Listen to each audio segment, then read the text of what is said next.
வணக்கம்ப்பா ஃப்ரெண்ட்ஸ். உருப்படியா பண்றீங்கிறதுல இன்னைக்கு நாள் 4 காலைல எந்திரிச்சோன்னே நம்மளை நம்பி இருக்க 3 உயிரினங்களுக்கு தண்ணி ஊத்தின கையோட இன்னைக்கு ஞாயிற்றுக்கிழமை ஞாபகம் வந்துச்சு. ஸோ இன்னைக்கு நம்ம வீடோட கட்டளையின்படி சர்ச்சுக்கு போகணும். சர்ச்சுக்கு போன கையோட கர்த்தர்கிட்ட நிறைய பிரார்த்தனைகள் வச்சேன். அதுல ஒண்ணு சொல்றேன், 10,000 சப்ஸ்கிரைபர் சீக்கிரம் அடிக்கணும் நண்பர்களே. வேற ஆசையா இருந்தாலும் நல்ல ஆசையா தான் இருக்குது.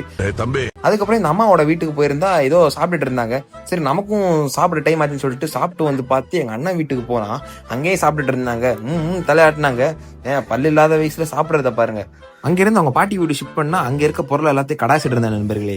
இன்னைக்கு ஞாயிற்றுக்கிழமை எனக்கு ஓய்வு நாள். ஏதாச்சும் உருப்படியா பண்ணேன்னு கேட்டா உருப்படியா பண்ணேன்னா இந்த ஐஸ்கிரீம் மட்டும் தான் உருப்படியா பண்ணேன். அதையும் சாப்பிட்டுட்டு இருந்தேன் நண்பர்களே. உருப்படியா இன்னும் ஏதாச்சும் பண்ணேன்னு கேட்டா ஒண்ணுமே இல்ல.